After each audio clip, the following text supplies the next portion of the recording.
nag me, but Facebook does a good job. Here we go.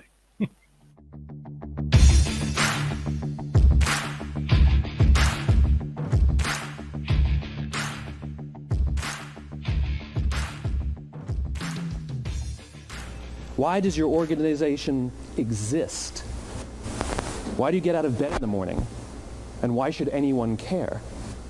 Well, as a result, the way we think, the way we act, the way we communicate is from the outside in. It's obvious. We go from the clearest thing to the fuzziest thing. But the inspired leaders and the inspired organizations, regardless of their size, regardless of their industry, all think, act, and communicate from the inside out. But at various places, at various times on the scale. But what the law of diffusion of innovation tells us is that if you want mass market success or mass market acceptance of an idea, you cannot have it until you achieve this tipping point between 15 and 18% market penetration, and then the system tips. And I love asking businesses, what's your conversion on new business? And they love to tell you, oh, it's about 10% proudly. Well, you can trip over 10% of the customers. We all have about 10% who just get it. That's how we describe them, right? That's like that gut feeling, oh, they just get it. The problem is, how do you find the ones that just get it before you're doing business with them versus the ones who don't get it? Because you see, the early majority will not try something until someone else has tried it first. And these guys, the innovators and the early adopters, they're comfortable making those gut decisions. They're more comfortable making those intuitive decisions that are driven by what they believe about the world and not just what product is available. These are the people who stood online for 6 hours to buy an iPhone when they first came out, when you could have just walked into the store the next week and bought one off the shelf. These are the people who spent $40,000 on flat screen TVs when they first came out, even though the technology was substandard. And by the way, they didn't do it because the technology was so great. They did it for themselves. It's because they wanted to be first. People don't buy what you do, they buy why you do it. And what you do simply proves what you believe. In fact, people will do the things that prove what they believe. The reason that person bought the iPhone in the first 6 hours, or stood in line for 6 hours, was because of what they believed about the world and how they wanted everybody to see them. They were first. People don't buy what you do, they buy why you do it. Because the rule is, you can go after whatever you want. You just cannot deny anyone else to go after whatever they want. Now, I had to sacrifice choice. I didn't get to choose which bagel I got. I got whatever I pulled out, but I didn't have to wait in line. So the point is you don't have to wait in line. You don't have to do it the way everybody else has done it. You can do it your way. You can break the rules. You just can't get in the way of somebody else getting what they want.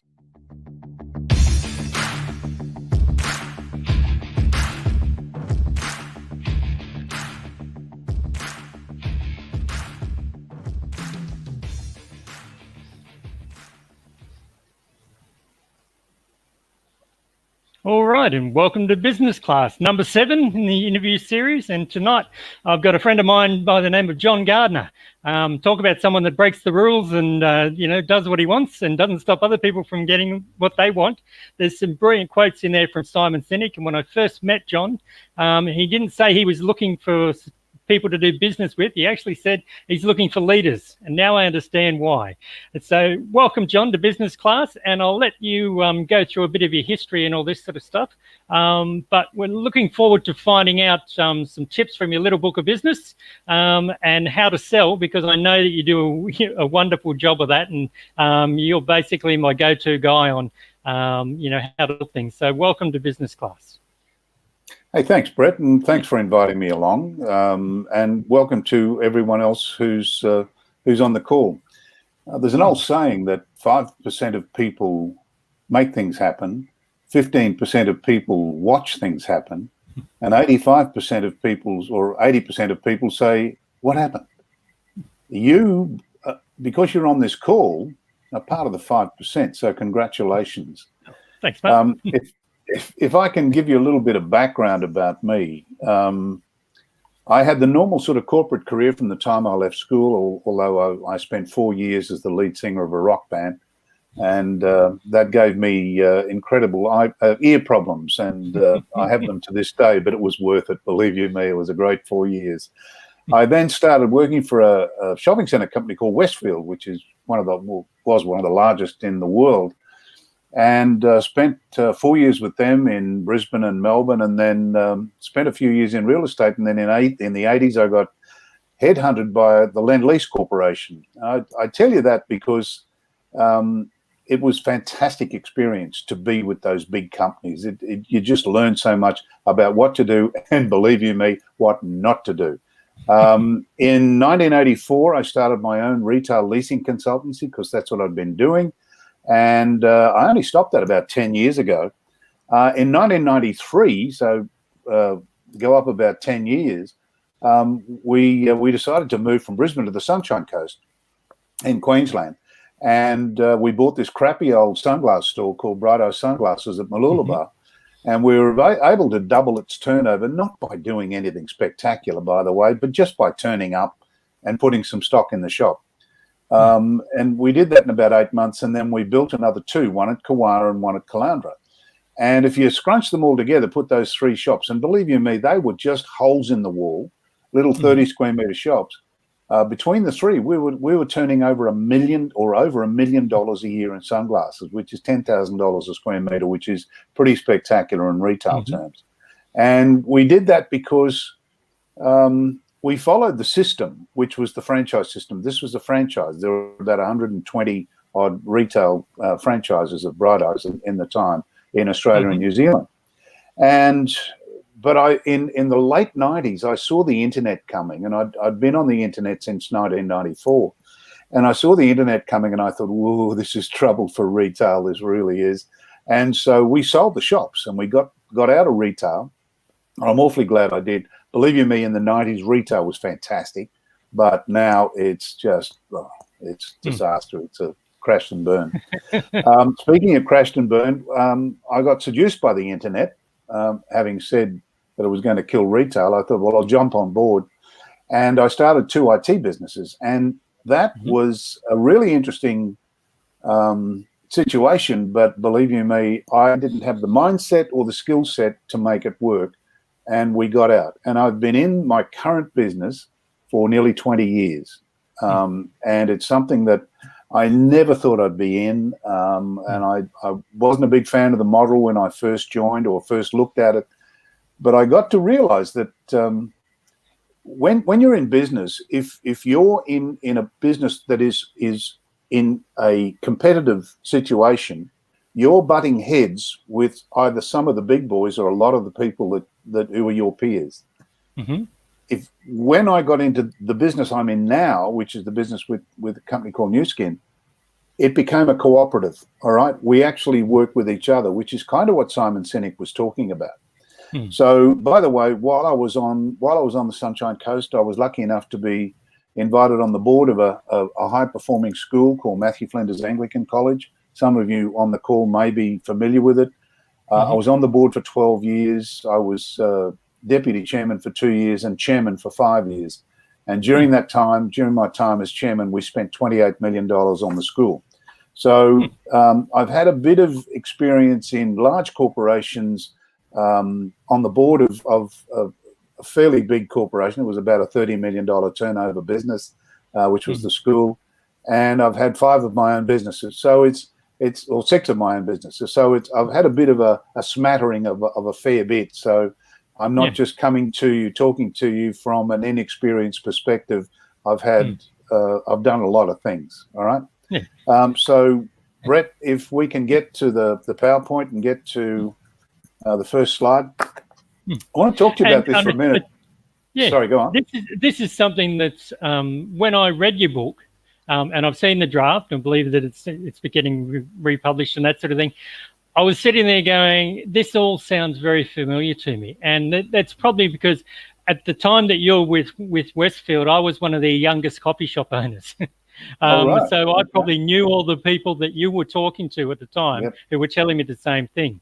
And that's where, even though I don't like to say it because you still look probably better than me, but you are a little bit older than me. I'm probably closer to your kids' age. But a lot of what you're saying, it's not new. And this is what I find that people have forgotten it more so. And that's why when I was looking for someone to talk about actual business, this is where I thought there's a lot of gold in your little book of business, particularly the first 3 chapters that you're going to talk about tonight. So I'll hand over to you and we can do the talk, and I'll just go through the slides. But after that, we'll talk a little bit more about different business models in marketing and all this sort of stuff, and marketing cooperative, because both of us have got a retail background. So we hopefully we won't lose the audience, but I think there's a lot of people in the audience, and particularly the students in the class, that actually get a lot of the stuff that you're saying, because they've probably heard it from me as well. But, you know, so we'll go through that. We'll have a bit of a chat. And if you've got some stuff, Robert's already put up a comment on social media. Put up some chats as John's talking, if you've got some questions or you want him to clear some stuff up. And then we'll go in and we'll get some questions at the end there as well. Okay. So over to you, John, and I'll leave the floor to you and you can do your... Okay. Thanks, Brett. All right. Just a little bit about the little book of business. I didn't set out to write a book about business. I started writing articles on LinkedIn. And after about 24 of them, I looked at them and I thought, you know, if I scrunched those all up into a book, that might help a lot of people who were starting a business. So that's what I did. I put them all together and called it the Little Book of Business. And it's been really a big, well, in my mind, a big success, because a whole stack of people have learned a lot about business just by reading that book. Okay, Brett, if we can go to the next slide. I want to talk to you about the 3 secrets of business success. And I want to talk to you about, this is the very basic that you need to understand from day one. And I got to tell you, I didn't understand this when I started in business, but I got to learn it through the hard way. And this is the true purpose of a business. Now, you ask 100 people in business, what's the true purpose of business? And over 90% of them will tell you to make money. And you know what? They're wrong. Now, this sounds counterintuitive, I know, but bear with me here, all right? The question does have a definitive answer. The true purpose of a business is to help people solve their problems. Now, out of that true purpose comes money, employment, satisfaction, fulfillment, fun, well, we hope, personal development, professional development, fun, oh, did I mention that already? Investment, and lots of other benefits. If you help a few people solve their problems, you'll make some money.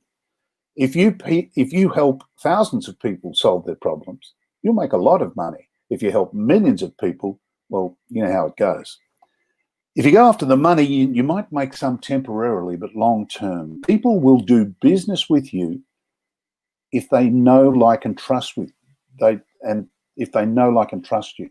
They will use your services and buy your products if they know, like, and trust you. Now, the only way to get people to know, like, and trust you is to care enough about them to help them solve their problems. They can smell someone who wants their money a mile away. And instead of engaging with you, they will avoid you. Now, when you take this philosophy into your business, watch your customers and your clients alter the way they engage with you, and observe how they do more business with you. They buy more of your products, and they buy more, or they use more of your services. Now, for some people watching this, it's the way they approach business. They just haven't put it into words.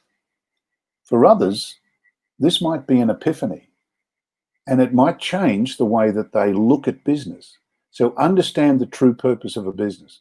The true purpose of a business is to help people solve their problems. Okay, the next thing I want to talk to you about is the second principle or secret of business. Business is simple. Just find out what people want and show them how to get it. There you go. It's all done and dusted. And you go, whoa, hang on a second.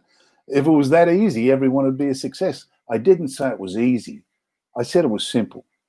Now, there are 2 elements to this simple formula. The first element is find out what people want.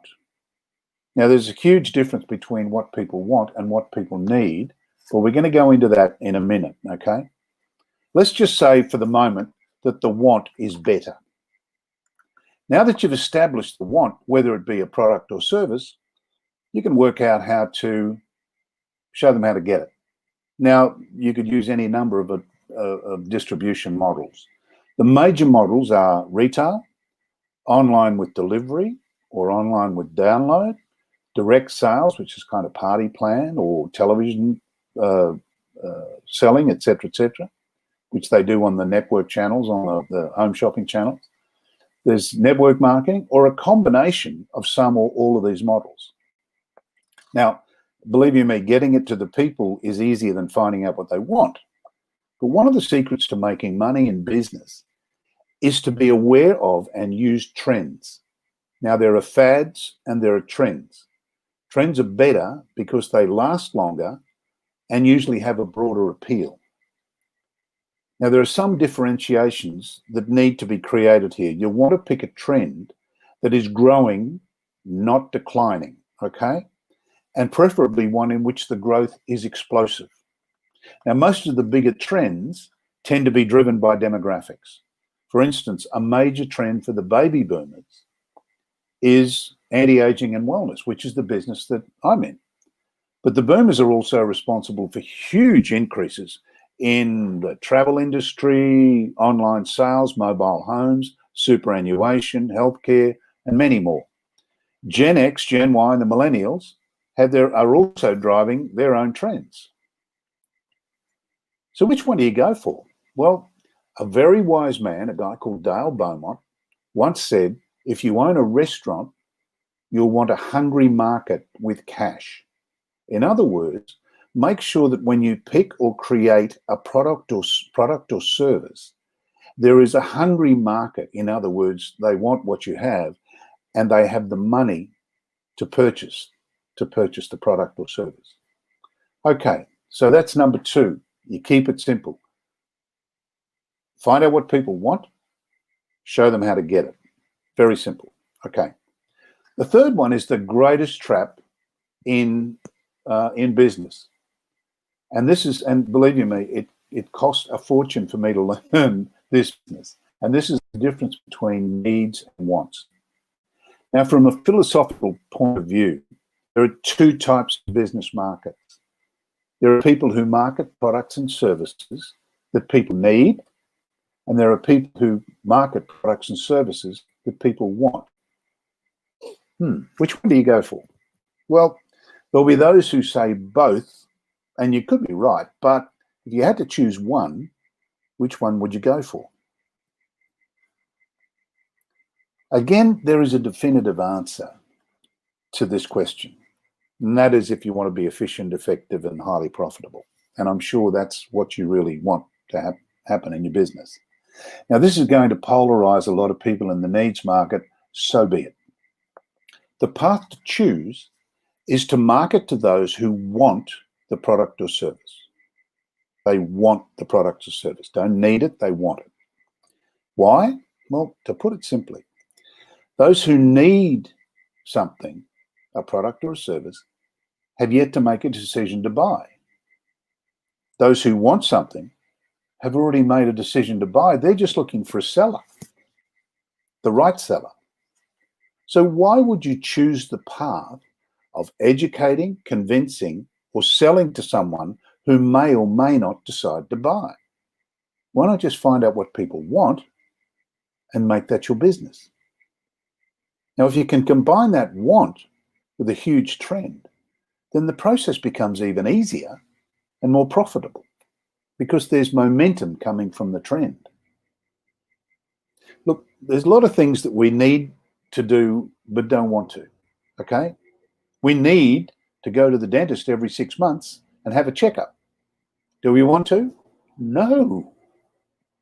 We need to get up at 4:30 in the morning and go for a run to keep the tummy down and keep the flab off. Do we want to? No. We need to pay more tax. Do we want to? No. When you want it, you've decided. When you need it, you've got to be convinced that you want it. Why not just go for the wants? This is the secret, all right? So best to overlay this over your business and find more of the wants and ditch the needs. Now, I'm happy to answer any questions that I can answer, or any questions based on this presentation. Back to you, Brett. There we go.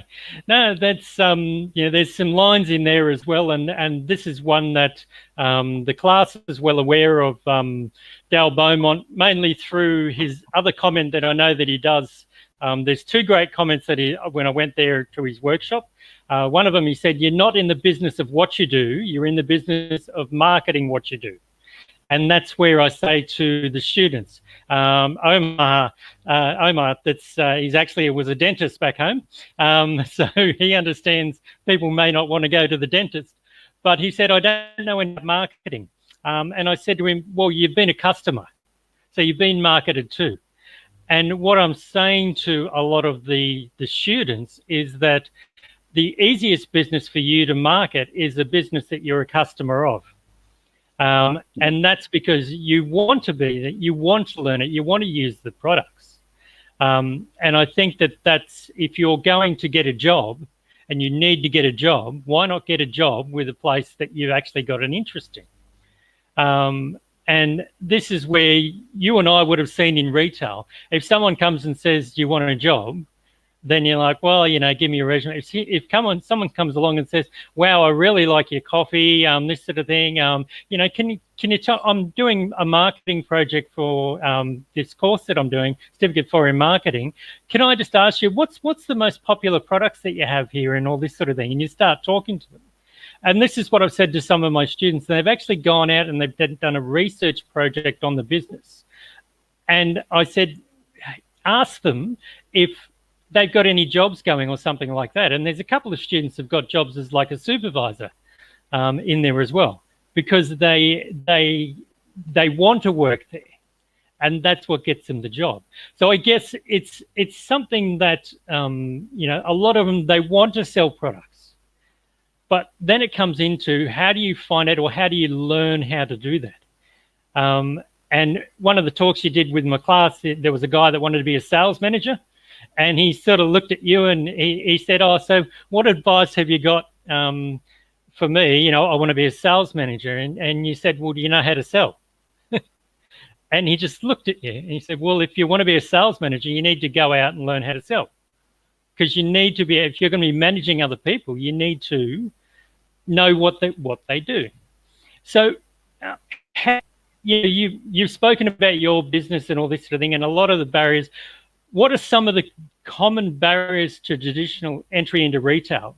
And you spoke about square meters and footage and leasing and all this sort of thing. That's not the case for online business. But what's some of the problems people get when they start up an online business in regards to retailing or selling online?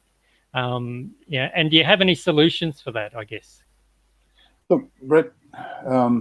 One of the biggest issues that people have when they get into business is that they tend to want to reinvent the wheel. They tend to want to have their own product or their own service or their own device or their own app or whatever, and they want to make sure that, or they want to get that out to the marketplace. The biggest issue that they're going to have is that they may not have defined whether it's a need or a want. And to me, and this is what I love about what I do, I get to show people how to build a passive income by creating a global distribution system. And what that's all nice big words, but what it means is that there's a system behind what we do. And if you can tap into a system that's already successful, why would you try to reinvent the wheel? That's what we offer, and we've been offering for 36 years now. We've been in business for 36 years. The company I partnered with last year in Australian dollars turned over $4 billion and operates in 50 countries. So you can actually grow a global distribution business with what we do, and there's a system to help you do that.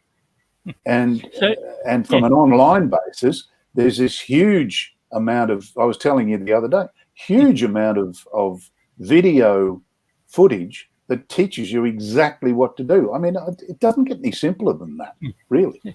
So that's the other quote that Dale Beaumont says. And he says, if you want to do something, why don't you go out and find someone else that's doing it and ask them how they do it? Because business owners love telling you what they do.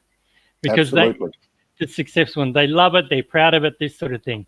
But also business owners that reinvent the wheel, shall we say, also love telling you what to do. So I guess it comes down to one of the things that I know from retail, and I've spoken to people that start up with online businesses, finding suppliers and manufacturers, and to get a decent price, you've got to have stock purchases and all this sort of thing. But affiliate marketing, you don't make as much. Like, you're not making, 100% markup. You're making 50 cents in every dollar. But you don't have the upfront setup costs and that sort of thing.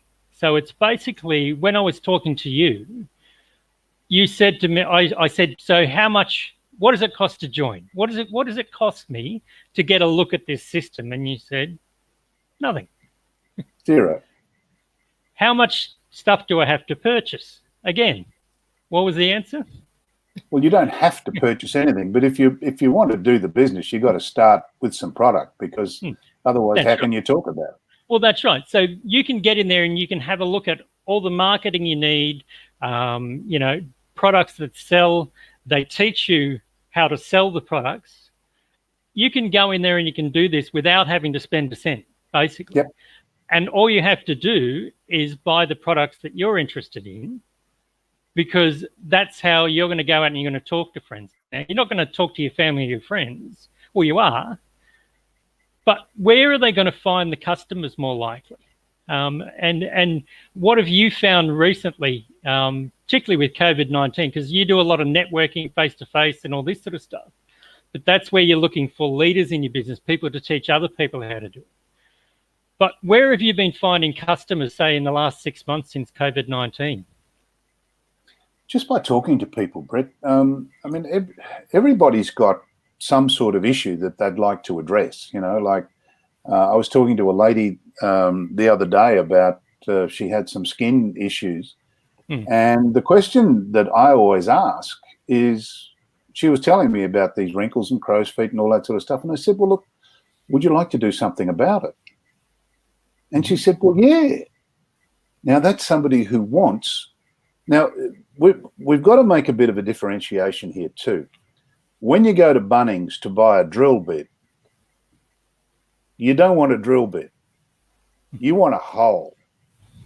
All right? Now, you got to understand that, and everyone should understand that. You don't buy a drill and a drill bit. You want a hole. It's the drill and the drill bit. Now, our products are going to help her to get rid of the crow's feet, and that's what she wants. She wants the result of the product. She doesn't want the features. She wants what the product will do for her, the benefits, all right? That's all I talk about is, and that's, if you want to call that selling, then you may, all right? But all I'm doing is asking her, do you want to do something about what your issue is?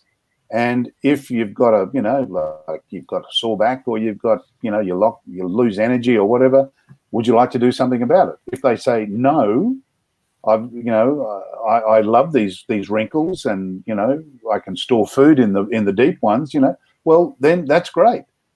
But if they want to do something about it, I can help them. If that's selling, that's what I do.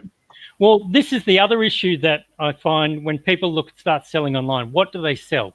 And then there's another saying, which is in your little book of business, which is, if all you have is a hammer, everything looks like a nail. Yeah. So, but if it's not a nail and you've only got a hammer, this is where people go, they start to chase customers. And it's a case that with you say that you mainly sell, skincare and anti-aging and treatment. I mean, you're in that market and you're probably using it yourself. Yep. So if someone comes along that looks for something else, or they're looking for, something that you don't have expertise in, what would you do in that case? Look, the basis of business is finding out what people want and showing them how to get it. Now, if somebody doesn't want to be in the anti-aging and or nutrition industry, I can't really help them because that's the industry I'm in. But you see, I know that what we have is what people want. So I would just tell people, look, that's the industry we're in. It's very successful. It's $1 trillion industry. We're also in the weight management industry, which is another $1 trillion industry. So, you know, they're kind of big sandboxes to go play in. There's plenty of room in there for just about everybody. The secret to online is learning how to do it, and learning how to do it from people who've been successful. Success leaves clues. Why would you try again? Go back to try. Why would you want to reinvent the wheel when you can tap into a system that actually gives you success? I mean, I can't see any point in reinventing the wheel, but maybe somebody can. I don't know. Well, if you say, for example, they ask about, you know, we spoke about the weight loss stuff, and obviously I'm not in that market, but there's a whole range of different products that Nu Skin's got. But they've also got all of the marketing material and brochures and all this sort of thing. So if someone's interested in that, just describe the amount of content marketing, we'll say, or product marketing available with Nu Skin. Because if you're looking at setting up your own business and selling stuff online, you've got to compete with Nu Skin, and they've got hundreds of products. Information. So on a typical product, what sort of information would they have if someone makes an inquiry that distributors can use? Oh, look, you have no idea how much information is available about the products. I mean, it's just mind-blowing, everything that you would possibly want. And we've even got little things called PIPs, which is product information pages that you can send to people. I mean, it's these days you don't have to know everything about 300 products. All you have to know is www.nuskin.com.au.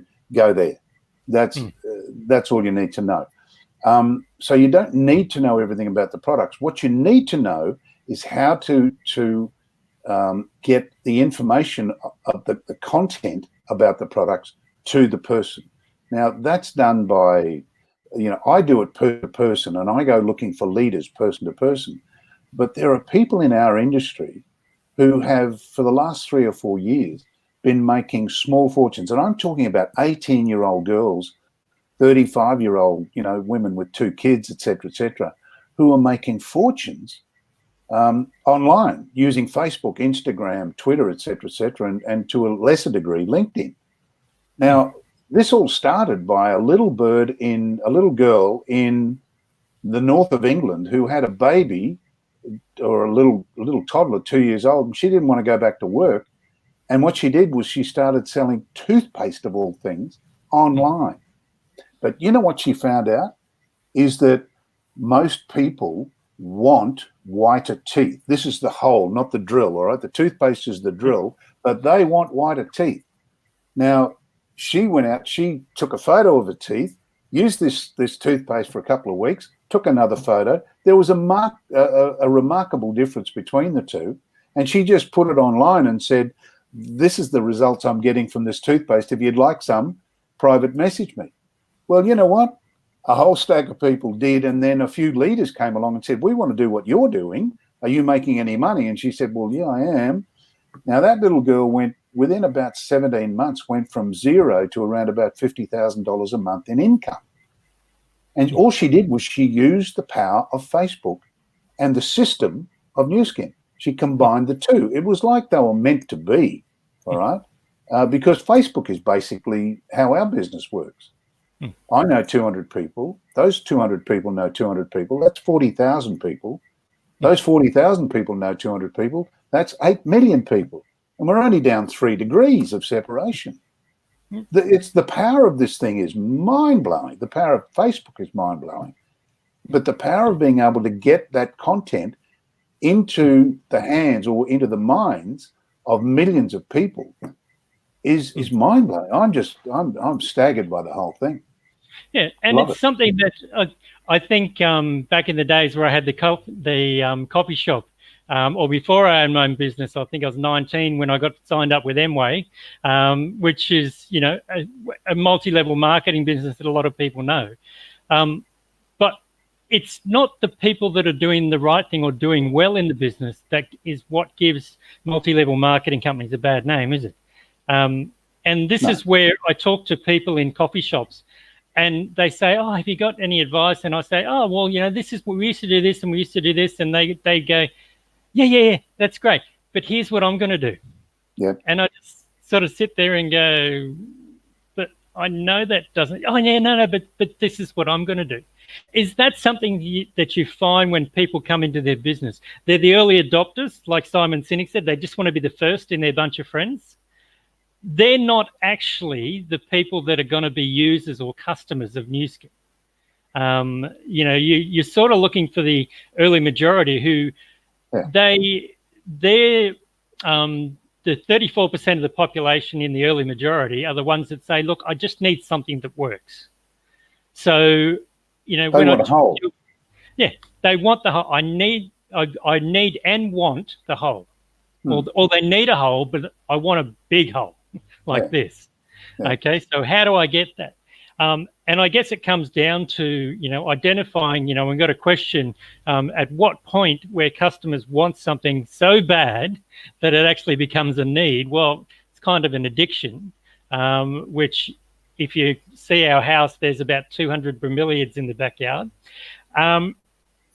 It's something that it makes them feel so good sometimes, I think, with this sort of stuff, that it actually, people pick up on that. And do you find in the industry the people that are using the products, they're probably not people that shop at Aldi and get their makeup and that sort of thing. You know, when I went to the show, you know, they're people that are going and buying the high-end cosmetics and that sort of stuff.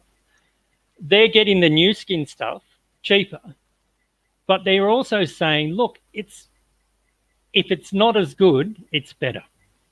So companies like Nu Skin, that if you're getting up and you're competing against selling products and that sort of thing, what sort of research and that sort of thing does Nu Skin do as a manufacturer compared to, I guess, other places out there that are going to be able to supply your products to sell online, or other multi-level marketing companies? Okay, look, I know this for a fact that Nu Skin have over 75 scientists that work on staff, all right, in 2 facilities, one in Shanghai, just outside of Shanghai in China, and one in Provo in Utah. Now, they're both in US dollars, $120 million facilities. So we get the best scientists trying to work for us because we've got the best facilities, the latest, the greatest, the best machines, etc. Nu Skin has spent well over $2 billion in research over the last 30 years. So and they need to. You know why, Brett? Because it's easy to go down to the chemist and buy a moisturizer. And if the one that we sell isn't any better, then they'll go down to the chemist. But you know what? The products that we sell create an emotional response. All right? It's not a head response. It's not, oh, that's cheaper. It's, this is working for me. I'm getting a result out of this. My skin's looking better. I've got more energy. I'm feeling better, etc. I'm not going to go down the chemist and buy the product. I want to buy it from Nu Skin because they've got the products that are actually working. And that's the difference. When we're in retail, and you'll understand this, and this is really worthwhile your students listening to. When we were in retail, when we were in the sunglass industry, I shouldn't be pointing, all right? That's very naughty. When we're in the sunglass industry, a pair of sunglasses would be made in China for 30 cents, all right? And then a jobber would buy those sunglasses in large lots, like 100,000. You know, the jobber would walk in and say, I'll have 100,000 of those in black, I'll have 80,000 in tortoiseshell, and I'll have 20,000 in red, white, and green. And then he would sell, so he'd buy big lots from the manufacturer. He would buy them for 60 cents. He would sell them to an exporter in China for $1, okay? And then the exporter in China would buy them in smaller lots than the jobber. He would sell to an importer in Australia for $2 landed, okay? and again in smaller lots, and then the importer would sell to a supplier for $3.60. The supplier would sell them to me for $5.60, and I would put them on the shelf for $29.95. Now you've got a product that is 100 times its manufacture cost on the shelf because it has to go through all those sets of hands. Now, New Skin, for instance, we can make an $11 product, not a 30-cent product, an $11 product. We can sell it to distributors, me, for $22, and I can still sell it at retail for $29.95. Now, I'm not making as much money as I would in retail. However, I don't have the overheads. When we had the 3 shops, we had $450,000 in stock and fit out and overheads.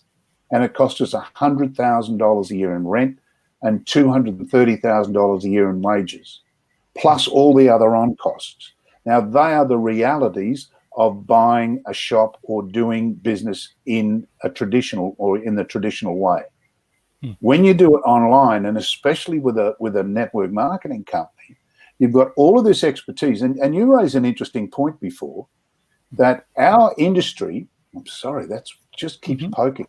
Our industry is always judged on unsuccessful people. You know, you talk to your taxi driver, you'll say, oh, yeah, those things, mate, you know, my cousin's auntie's sister's dog was in one of those and ended up with a garage full of water filters, all right? They're illegal in South Australia, you know. You know, the US Congress went within 5 votes of outlawing the whole thing, and that's all rubbish. That's your taxi driver talking. But you go and talk to somebody who's successful in New Skin or any multi-level business. These people are very, very successful. I mean, they have built a passive income, and that's the holy grail of business, is a passive income. And this is where, you know, talking to you, and we've known each other for a few years, and you know, I think we actually met at a meetup. Christina Bartram's one, and I was sitting next to you, and I just started my meetup group, which has got over 1,015 members now. But they did the icebreaker, and you know, I'm sitting next to this guy, and he turns to me, and I'm like, you know, I've been coached by Sally Eberhardt what to ask questions. She was running late. So I was there all on my own and panicking, and I'm sitting next to this guy called John Gardiner. He introduces himself. And I've gone to the standard line, which is, so what are you here for? And you said, I'm looking for leaders. And I went, oh, yeah, I'm Brett O'Connor, and I work in, you know, trainer professional development. And you went, oh, that sounds like herding cats. And basically, since then, I've actually got on my Facebook profile that I'm a cat herder. I can, you know, put that up. But that was a pretty apt description. And another one that you use is teaching a pig to sing. Now, if you haven't seen Babe, you know, you might think that's possible. But the meaning behind those sayings is people want to do it. But when they meet you, you actually, they don't want to do it because of their reaction to you. So, you know, they say herding cats is impossible. And when I said this to the late Jenny Gorman, she just come out with, no, it's not. It just depends on where you put their food. That's probably true too. That's again, another it's the whole, not the, Yeah, that's it. And it was so simple. It's like selling ice to Eskimos. And people see that as a good trait of a salesperson. But I go, but what is an Eskimo going to use ice for? And then people will go, oh, it's building product. And I said, but how is that ethical, selling ice to Eskimos? Isn't there better building products available? And secondly, are you so racist that you think Eskimos still all live in igloos and all this sort of stuff? How does that say that you actually know what your customer, how is that the trait of a good salesperson? And this is where I find when I'm talking to you, is that and particularly when people come and say, oh, yeah, no, I got burnt. And I'm like, but how did you got burnt? And it's like, oh, it didn't work for me. And then I say, you know, dig a little bit deeper, and I say, well, oh, but I bought all this stuff and I couldn't sell it. And I said, well, could you use it? Oh, no, I didn't use it. I said, well, that's the first problem. If you're looking at retailing anything and you're not a user of it, maybe you should think about, should you be trying to sell something else, because it's just the same skills. But this is where people, all they've got is a hammer. So they're just looking to nail the sale. You know? Or, you know, there's these sort of things going on where I'm sort of going, okay, I signed up, had a look around, had a look at the marketing, saw all the brochures and everything else. Now, we've got graphic designers in the class and everything else who can create it. But at the end of the day, why would you? And it's a case that, yeah, how many people do you find that when they get into the business, they go, oh, yeah, no, I'm just going to give it a try. I want to learn how to sell. And then they go, well, yeah, I don't want to start my own business anymore. Is that something that happened? Well, happened to you a long time ago. Is that something that still happens? Most people who get into our business, they make some classic mistakes, and you really cannot help them when they make these mistakes. They make the mistake of oh yes, that's the way that you've done it, and that's the successful way, but I'm going to do it this way, which is what you were alluding to before. That's one of the biggest issues. One of the other ones is they buy too much product, and they're encouraged by some, you know, unscrupulous people to buy too much product. And then they get stuck with it because they can't sell it, and they've annoyed all their family and friends and neighbours, etc. They've gone the wrong way of doing this. If you've got it in this business, I can tell you, if you're trying to convince somebody to buy a product or join the business, you are doing it wrong. All right. This is not about convincing. Selling is not about convincing somebody. It's about listening to find out what their problems are and help them solve them. That's why I asked the question, would you like to do something about this? You know, I've got this energy problem. I don't have enough energy. Would you like to do something about it? Well, yeah. Okay. Tell me about it. And they tell me about it, and I ask more questions. And then that might clarify into a product that might help them. And if they really want to do something about it, they'll buy the product. And so you extrapolate that over many conversations, and you start to build a group of people who are consumers in your business.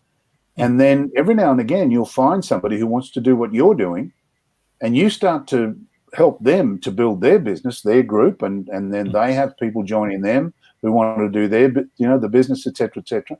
It's really interesting, Brett. Most people do network marketing every day. They just don't get paid for it. Yeah. We love recommending products and services and movies and videos, or not videos, not even DVDs, but streaming services and all that stuff. We love, have you seen The Crowd? It's great. It's fantastic. It's all, Diana has a conniption and blah, blah, blah. And we just love doing that. Now, we've been doing that since we were 5 years old. We're very good at it. We do it normally and naturally, but we're not getting paid for it. All I did was I decided to get paid for it. Simple. Yeah, and I think it's something that's one of the things with the business, and why it's called multi-level marketing, is because you bring people into the business and you're actually incentivized by the manufacturer, if I can put it that way, to teach people how to actually sell the products, which is how they build their business in there as well. Now, they go out and find customers, and this is where, when the conversations I've had with you, you talk about where you get someone new into the business, they go, well, have you got some people that you think might be interested in this? And they go, oh, yeah, I do. And would you like me to come along and talk to them with you? And you've offered to do it with me as well. And the conversation is about, okay, well, here's the product, here's what it costs. But you talk about retail, and I've noticed that you find out, are they willing to pay, first of all, the retail price for it? So you're not actually selling the company, you're selling the product, which is what salespeople do. But then to get repeat business, you go, well, if you want to get it wholesale price, then you can join up, and it's free to join, but you can get it cheaper. Yeah. And then they're already users of the product that they're signing up. And I think that that's the difference between what you were saying, people that They buy up a bunch of stock and all this sort of thing, and that's maybe what you used to do in traditional retail, but no one does that anymore. Online business, they drop ship. Yes, it's a smaller percentage, but you got such little overheads and things like that now. You've got no overheads, Brett. I can tell you that is my entire business. All right. Yep. That is. That's all I need to run my business. I was looking at my volumes. I was doing all sorts of things today on my phone. I don't need to look at a laptop, so I can be anywhere in the world and run my business. Now, that's pretty extraordinary. Here's the other thing that's interesting about this, and your students might hear the word frictionless. All right. Now, again, it's like a holy grail of business. It's like there's no friction in the business. Okay. And it's like passive income. Now, a frictionless business is exactly this. You have set up transactions that happen every month, but you have nothing to do with the transactions, but you get paid on every one of them. And I can tell you, our business, my business, operates in 12 of the 50 countries where New Skin does business. Now, there are literally thousands of transactions that happen every month in my business that I have nothing to do with the transactions because they're happening in Colombia and Argentina and Germany and Spain and the UK and the United States and Canada, New Zealand and Australia, of course. And I have nothing to do with those transactions, but I get paid on every one of them. Now, that is really extraordinary. That's a frictionless business. And it's a monthly business. It happens every month. People are getting such good results out of the business, out of the products rather, and the business, but the products, that they're buying them every month. So you get paid every month, but you only set up the transaction once. It's a bit like if any of your students have heard of an author called John Grisham. He wrote a book called The Firm. It might have taken him 6-8 months to write the book, but he only wrote it once. And every time somebody pulls one of those books off the shelf, he gets paid, I don't know, 50 cents, $2.46. I don't know what his royalty is. But you know what? He only built it once. He only created the product once. That's what we do. We build the business once and we get paid forever on the business that we've built and help other people to build the business. There's a couple of questions here. Do you want to address those, Brett? So we'll just go through. I just got some stuff up on the screen there with a website. So it's if you're looking at it, just newskin.com.au, go through and have a look at the product range and all this sort of stuff. So there's some comments that we had there as well. Yep. So we got a comment about Robert Kiyosaki, who's another guy I know. You're correct in saying Robert Kiyosaki wrote about it in his book too. Now, one of the things that Robert Kiyosaki says is that an investment makes money at the time of purchase. If it doesn't make you money at the time of purchase, then it's speculation. But what happens is you don't have to buy the products before you sell it to people. They buy it online and you get paid the commission. And that's basically a network marketing model that it's a standard business model. So what are we sort of looking at in regards to I'm just trying to find some negatives, and I'm sort of getting the negatives are if people come in and it's not for them, if they're not users of the products, if they don't really want to do it, they feel that they need to do it, could be another one. And then there's too much pressure, or they're putting too much pressure on people. Isn't that something that any business, you're in that situation? If you're going to work in any business, in sales or customer service, isn't that going to be the same issue? But there's cost with setting it up. Brett, try buying a James Home Services business for, I don't know, 30, 40 grand now. You end up with a mop, a squeegee, a bucket and a trailer and an area, all right? You've got to outlay 30 or 40 grand and you've got to turn up every day, baby. Otherwise, the bank manager is going to be looking at you sideways and et cetera, et cetera. You've got to work that business. The biggest problem with our business is it's the advantage is it costs nothing to join. The disadvantage is it costs nothing to join because there's no commitment. There's no engagement, all right? the way to get engagement in this business is to start using the products and just buy what you'd normally use. I mean, instead of, buying Colgate toothpaste, you use AP24. Instead of buying, L'Oreal moisturizer, you buy our moisturizer, all right? And you try it and you use it and you start using it and then you start getting results from it. And then you can talk about it. I mean, the way that most people have made money out of selling online is through AP24 whitening toothpaste. To give you a number on that, before people started selling it online, we were selling on average, just in the United States, around about 25,000 tubes of this toothpaste every month, approximately, all right? 2 months after the Facebook thing started and people started buying toothpaste online, we went from 25,000 to 500,000 a month. 20 times. And that's the power of this thing, the power of Facebook and Instagram and Twitter and all the rest of it. It's the power of getting that message out to stacks of people, very quickly.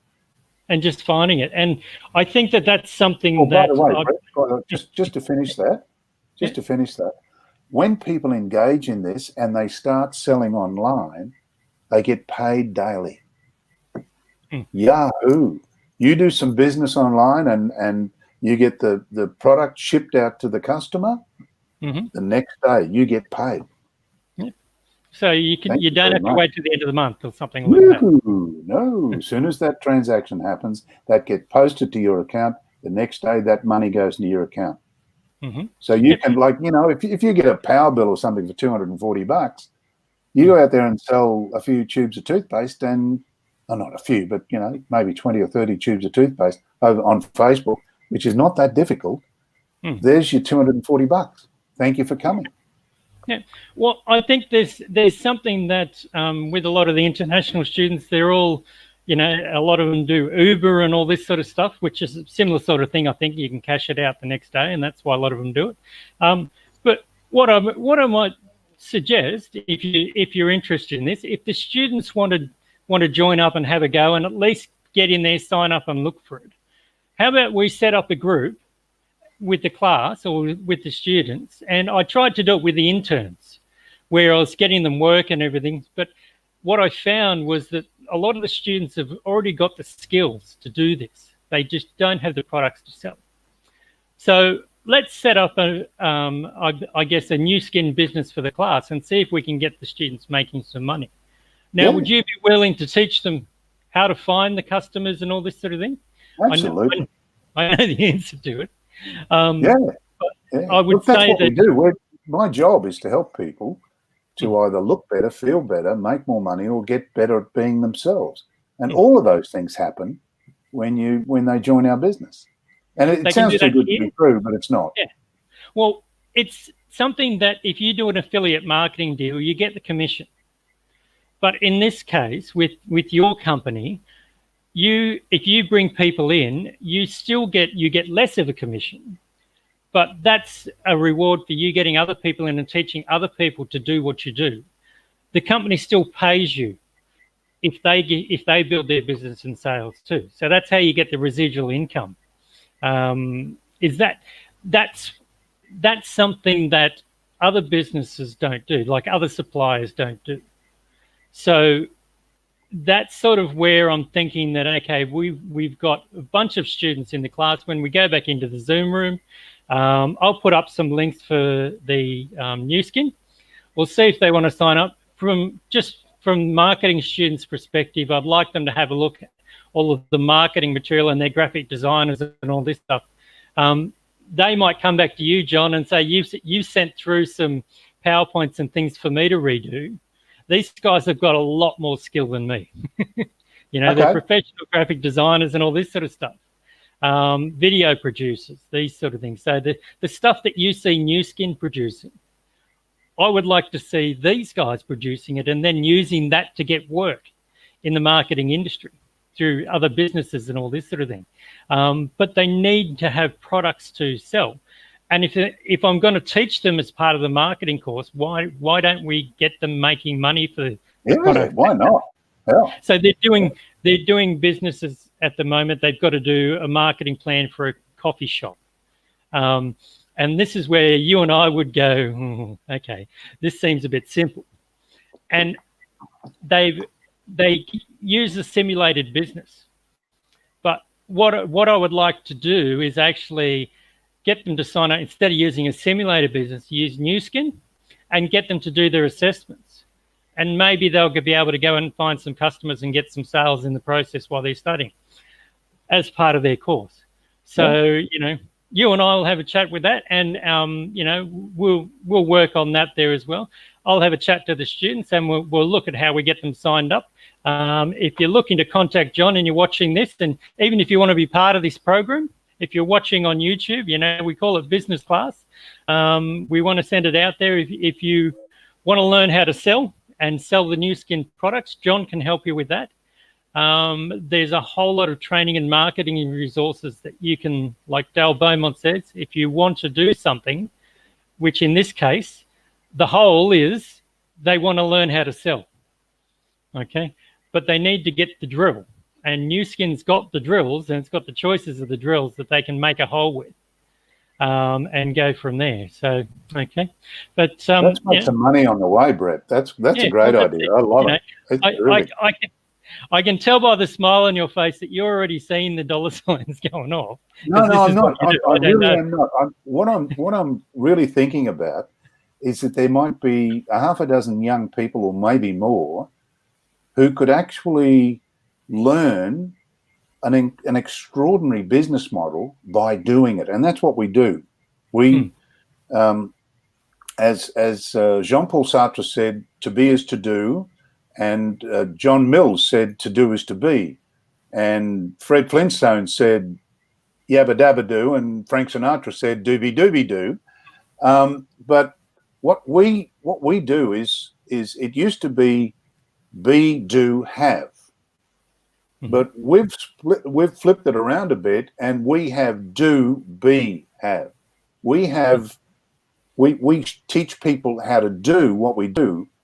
And then they become the more skilled, and then they have the rewards. And so what you're talking about is exactly that. That's fantastic. I love it. They've got transferable skills that they can do in other businesses as well. Oh, absolutely. Yeah, and like I said, it's free to join. They don't have to buy purchases, and when they start selling to people, then they might find some people that they can do it there. Now, well, they're international students. So I mentioned the graphic designers from Colombia. Is this business in Colombia as well? Yes, we are in Colombia, Argentina, Peru, Chile, obviously a whole stack of other countries. But yes, South American countries, Colombia. We were in Venezuela, but everything went pear-shaped in Venezuela and we pulled out. But Peru, Chile, we're doing really well in Chile and Argentina. In fact, all through Asia as well. Yeah, all through Asia. Yeah, the only places not in Asia are the third world countries, and that's there's no distribution, there's no logistics there. But any of the big, for instance, we do of the $4 billion in Australian dollars that we did last year, $1 billion of that is done in China. So, and we're going to open in India which is really exciting. I was talking about this to a guy today, in about 12 to 14 months' time. And if you have Indian connections, well, let's talk, because there is huge upside in this, and especially online with Indian people. Yep. Yeah, and we've got Christian in the room. He said he's from Chile and he's seen your products. So there you go. Oh, well done. Hiya, Christian. And he's also said to get into the customers' hearts might be a long process. In that case, marketing campaigns for certain products need to be stronger. Not so much stronger, but they need to get the emotional string. They need to get results. And I think that this is what, I don't know the cosmetic brand, but it says it won't happen overnight, but it will happen. So other companies have already set up with customers in this industry that to get long-term effects, it needs to be a quality product and sustainable. So you need to, if you are going to do this, you don't just do it for a week or something anyway. So if you're going to use these products, it's going to be something that you're going to keep using. So that's where I think if you want to learn business, you want to learn marketing, which is even professional marketers are coming to me and say, look, I want to set up an online course. And to be quite honest, I don't want to sit there and teach 100 people how to do an online course. I want to do online courses. Yeah. But this is where it's a case that I just say to them, they say, look, I want to write an online course and that sort of thing. And I spoke to Chantel Girardi, who came on here 2 weeks ago and did a talk. We wrote her 44-week challenge. When I time-stamped her video, she can send out every day for 28 days each point in the video. We just wrote an online course. And this is where, rather than reinventing the wheel, this is what I'm saying to people. If you're doing this anyway, why don't you just practice? And it comes down to 70% of your knowledge comes through doing. So if you can do it, then you're going to learn how to get sales 7 times faster than if you're trying to set it up for yourself. But what's the point of setting up a business or selling a product online if people don't want it? Or you don't have the sales skills to convert them. Because, you say it works on Facebook, but that's because it's got the infrastructure on the New Skin website to convert people. They make it very easy to get the products into them. The system is all that's there. the problem that it solves. So, okay, so, I think that we'll go back into the class. I'll get some interest from the students. We might sign some up, ones that want to learn how to sell or they want to start their own business, because at the very least, they can have a look at how much content or how much stuff you have to do if you're looking at selling things online. Some of them, they might be able to do it, but they've got it as a fallback. But then I can see from your point of view, you're going, but they might not need to start their own business then because they've already done it. And I think that's what people don't realize. Starting a business is not only is it simple, it's easy. You get an ABN and you just start talking to people. But that's not where businesses fail. Businesses fail when they start to scale up and they've got to compete with companies like New Skin. So before you start a business, you need to know what you're up against. And, I think that we show them. And then if they want to go on from there, I know that you're the same as me. If they want to start up their own business, we're happy to talk to them and sort of coach them into that. Yeah. But at the end of the day, let's try and get the students some money while they're doing their course, and I'll try and work it into the course. And if the boss is watching, which he was watching the last couple, I'll explain it to you later, and I'll talk to compliance. But we try and make it as real as possible. Well, I try and make it as real as possible for my students and give them real life situations and everything else. Now, when COVID-19 happened, they don't get benefits. They don't get Centrelink if they lose their job, international students. So there was 900,000 international students in the country when COVID-19 hit. Wow. None of them could go on to Job Seeker. So they had to keep working for themselves and that sort of thing. And what we did is then we found a whole bunch of them that had these skills that businesses wanted to do their marketing and do their social media and all this. But the reason why they didn't do it was because they go, but I've just come over here and I'm happy just working in a cafe and it's lifestyle. Now it's not a holiday anymore. Now they got to survive and they don't want to go back home. So, it's coming into some things like that. But this is something they could transfer back home too, if they go back afterwards as well. Let's get them working smarter, not harder, Brett. So, it started off as getting you in here because I know you've got, sales experience and you're probably the best salesperson that I know, but you're also probably what people wouldn't actually see it as sales. And this is where, you say you're looking for leaders. Well, leaders are in the business of sales. They have to sell their ideas. And that's where I think that now everyone's looking for leadership skills. And I think that people like you mentoring them, if I say about things that happened, 20, 30 years ago in retail and all this sort of stuff, when you and I were dealing with the same people, I was having a meeting with your boss, with Graham Maher, and I didn't know who the hell he was. Yeah. So, this is where John can mentor them, but he didn't get into it. I just fell into it. So I didn't need to know how the engine works to drive the car, but you know how it works because you've been doing it for so long. You hang out with people, you've seen the behind the scenes, you've seen the way different business models work. And this is where it comes into, I'm lucky that we've had conversations and you said, well, why don't you do this? And it must frustrate the hell out of you that I don't do it. It's up to you. It's not my position to get frustrated. It's yours. Yeah. And so we'll get some marketing going. We'll end up here. We've gone 10 minutes over time, but okay. John knows me well enough to say that that's I knew it'd go over time, Brett. That's all. Yeah. Susie Dent and I went for about an hour and 15 minutes. I think Chantel was planning on getting in and out in half an hour, and both of us lost track of time. So anyway, it's not as bad as that. Happens. All right. My wish to the group who's watching or who are going to watch this, when it's recorded, etc., is to come and check it out. Kick the tires. Find out what can be achieved, because I don't think you understand the power of this thing yet. But when you get into it and you start actually looking at it and doing it and finding people who really enjoy the products and all that sort of stuff and enjoy the business, it's such fun. It's so much more fun than any traditional business I've been involved in. Brett, I've got to go. I have a meeting with a very large single malt whiskey and dinner. All right. So I'm going to head off, but I'll talk to you tomorrow morning. And thank you to the students who made it. All of the students who were on this call are leaders. We've got 25 that are watching online, it says, and there's a few in the room as well. So, all right. Well, thanks for your time, John. Really appreciate it, and we'll talk soon. Take care. All the best.